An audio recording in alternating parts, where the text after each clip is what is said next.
Yeah, we're just wrapping up from a news conference with law enforcement, a lot of solemn faces out there, an official with the State Fair and a communications person with the Department of Labor. What has happened at the State Fair tonight is the unthinkable, the thing that you most want not to happen. It has happened. There was some kind of malfunction of a ride called the Vortex. We're going to be able to show you video of that. And if you're just coming into this newscast, 5 people were hurt when something went wrong with that ride. We are getting a lot of information into the newsroom tonight, and we'd like to begin our coverage now of what we've been able to get and gather and document news-wise. Let's start with Trip Atkinson. He was actually at the fair at the time. Trip, how soon before you began to see emergency medical people arrive there on the scene to administer aid, or were people who actually work for the fair there to help out the victims? Well, immediately there were people there like trying to give care, and then EMS, like ambulances, about 3 or 4 of them came there probably within the next 3 minutes, and they took them off on stretchers, and it didn't look like they were responsive at all. You know, this is one of the busiest days crowd-wise for the fair. It's when people can get in free, bringing in a certain number of cans. Can you talk about how crowded the scene was? I mean, how were they able to manage crowd control, Trip? They got fences and golf carts, and they were pushing people back to get the whole area blocked off for the EMS. Well, you take care of yourself, young man, because you have really been through a lot that many people could conceive as being traumatizing, but we appreciate you being so clear in helping us understand what happened moments after that accident. Yes, ma'am. All right, so Trip Atkinson on the phone there, 17-year-old who was very near the accident. Meanwhile, as we continue to gather information, and again, we've got 5 folks injured, 2 of them seriously from a ride called the Vortex, the smaller one at the State Fair. Yeah. Pam, meanwhile, you spent some time talking to someone who'd been at the fair during the day. Yeah, I talked with a man who was near the scene of that ride. He didn't actually see the accident, but Ken Vrana told me he did see the ride operator having one heck of a time locking down the safety bars on the Vortex. Well, we were out, my wife and I were out at the fair taking some photographs, and just happened to be in front of that particular ride, and I was waiting for them to start the ride so I could get some action stuff. And it's a little bit unusual ride in terms of the way they have to lock people in with one of these bars. And they kept messing with the bars and messing with them, and they couldn't seem to get the thing to lock down. And I got a little bit bored of waiting because I didn't, we were going to move on.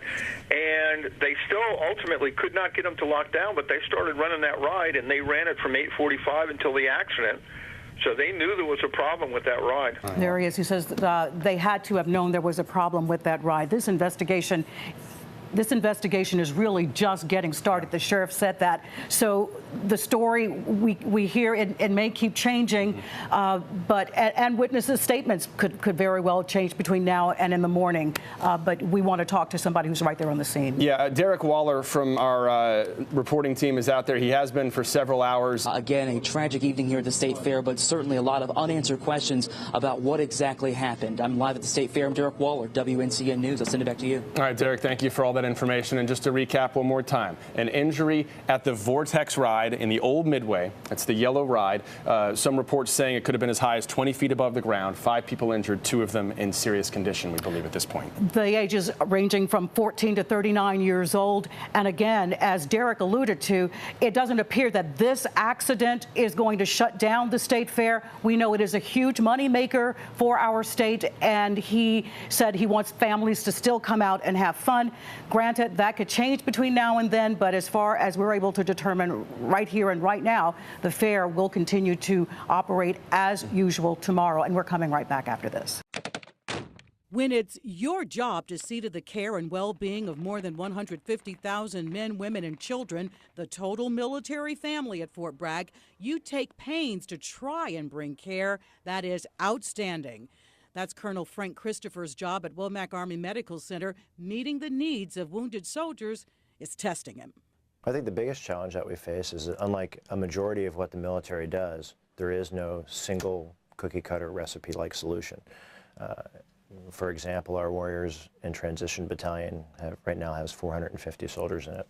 That's 450 individualized treatment plans that are constructed from the primary care manager to the nurse case managers to the squad leaders to individualize care for each one of those soldiers, because that's what each one of them has earned and deserves. It's good. I can say it's a lot better than I thought, because everyone hears all the horror stories about how we don't get treatment and they're treating us bad. That's not true.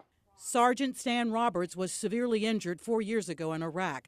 The highly decorated Marine lost most of his right leg when a roadside bomb struck his vehicle. He calls his injury an inconvenience. I lost my right leg. Okay, so what? So, doesn't mean I can't work. Doesn't mean I can't get back out there. Doesn't mean I can't be a productive member of society. And I want my children to understand that when you have a difficult situation placed in front of you, the best choice is to push through it. He says newly injured warriors can push through it too. It takes some time navigating all the services that offer support out there. Sergeant Roberts says sometimes that will mean pushing through the advice of doctors. You want to get people to hear you, to really hear you when you talk about your situation. I think people tend to think that because they've seen a lot of different injuries that, you're saying, hey, this isn't working for me, I don't know about this, and they say, oh, no. No, really, I know you understand things, but I understand what's going on with myself, and when I tell you something, that's what I mean. If I'm telling you this hurts, it's not because, oh, woe is me, I want more meds. It hurts. Pain around his leg is still a constant in his life. Sergeant Roberts says he accepts it. What he can't accept, he says, is the stigma that still exists around the signature wound of the wars in Iraq and Afghanistan, traumatic brain injury. Colonel Christopher says early treatment reduces further damage. Now we're encouraging our soldiers and our veterans to come forward to ask for help, for their buddies and our comrades in arms to identify when the soldier to their left or to their right isn't themselves or isn't doing something normally.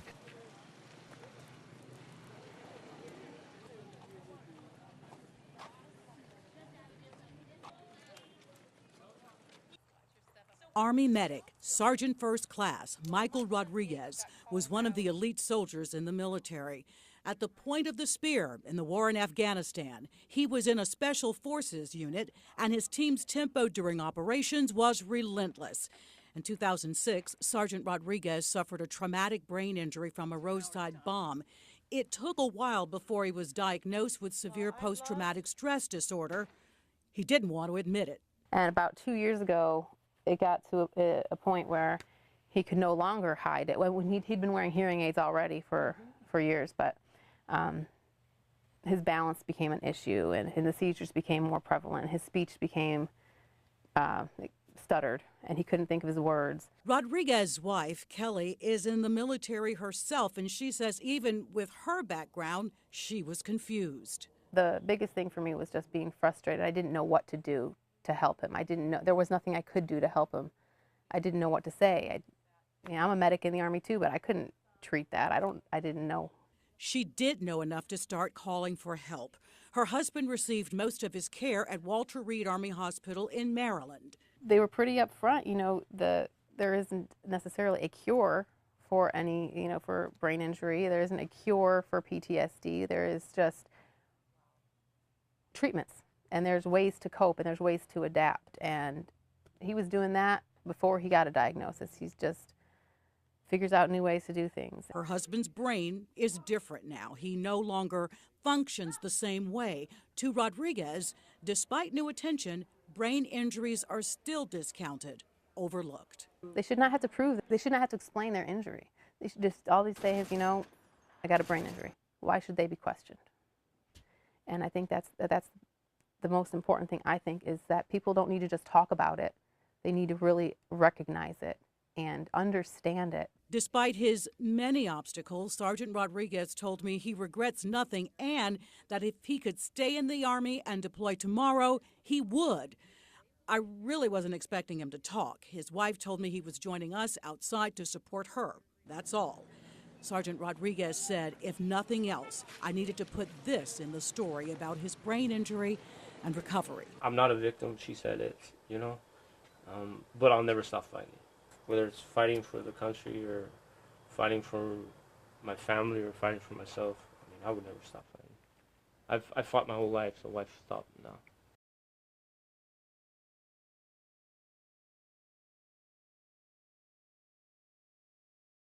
In about 6 months' time, these father and son walks are going to end for Wayne Daniels and his son Brandon. I could hear some of their conversation while recording. I could see it was important for Daniels to let his son know where he stands on things and what he believes. In March, Brandon will be heading to Paris Island, South Carolina for boot camp. He's 19 years old. Well, I listened to Marines because I want to be one of the first ones that get sent over just in case something else happens like 9/11. I've had a lot of friends and family that's inspired me. There is a family history of military service. This is a picture of Brandon's great-grandfather. He fought in World War II. This jacket belonged to him. These are his medals. And that's him there with his squadron. And here's Brandon's dad. He served in the Army just before Desert Storm. And I want to continue that line going. And I've been talking to my little brothers and my nephews, and I'll try to get it carried on. Brandon knows what's going on in Afghanistan and more recently about the anti-U.S. hostilities in the Mideast. I still strongly, it makes me want to go more. I wish I can get it at an earlier date so that way I can get over there sooner. And what of the new casualties of the wars in Iraq and Afghanistan, the increasing number of service members suffering brain injuries? It affects my decision a little, knowing that I might encounter that, but I will seek help if I start suffering in those type of problems. You bet his dad's worried, but supportive. I support him 110%. I'm proud. I don't know if he knows it or not, and I think he does, but I'm really proud of him. And I want him to be safe. I feel honored. What do you think will be the last thing you want him to hear in his ear from you when he's gone? That I love him, and I want him to come home in one piece, and I'll be here for him.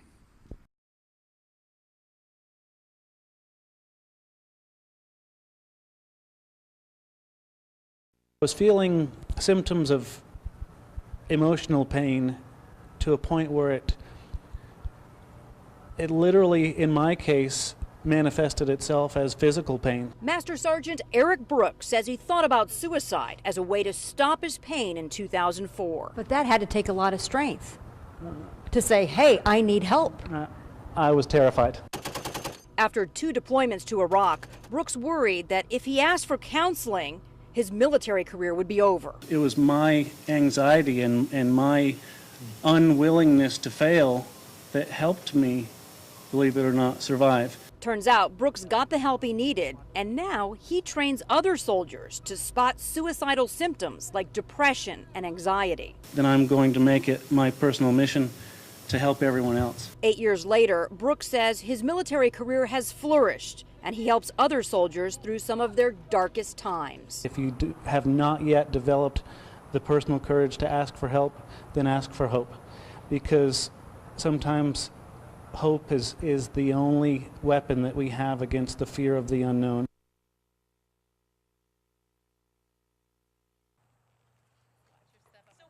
I couldn't help but be touched by the relationship between Michael and Kelly Rodriguez in Fayetteville. Michael is a Special Forces medic who suffered a traumatic brain injury in 2006. Kelly stood by him through his struggles to walk, speak, and sleep. Lesson 1, the power of love. The sergeant's brain may be different, but this Army wife and soldier says his core, his heart, they're the same as when they met in Afghanistan. The one thing that stuck out in my mind with him was him talking about Antonio and Diego, his older, or our older boys. But I said, wow, he really loves his kids. He's awesome. And that's one thing that stuck out to me. And then when I saw him with the boys, we got married a week later. Lesson 2, doctors at Womack Army Hospital, like many military hospitals, use new technologies and run programs now that were never dreamed of when the war in Afghanistan began 11 years ago. That includes neurologists, neuro-ophthalmologists, behavioral health professionals, occupational therapists, using everything from standard psychotherapy all the way up through virtual reality treatment for both traumatic brain injury, PTSD, and other behavioral health disorders. Lesson 3, the effects of a winning attitude. Sergeant Stan Roberts served 3 tours of duty in Iraq. He lost his right leg, injuries to his right arm, and post-traumatic stress disorder. After 3 years of treatment, he returned to his family in Fuquay Varina and worked hard to get his life back. The best choice is to push through it, and to, and to conquer it. So, like I said, there are certain things I'll never be able to do. I'll never be able to run through the through the park with my children or anything like that. But at the same time, I have no problem sitting in here on the floor and wrestling around with them. One more, lesson 4, is going to take a village to create a better future for all of our warriors as they return home. It's the entire community enveloping that person when they come home and wanting them to be reintegrated in that community so they do feel like they have a purpose in life again. And it will benefit every community. A lot of communities will benefit from these guys and women coming home. You say that with a lot of confidence. Absolutely. Absolutely. We see it every day.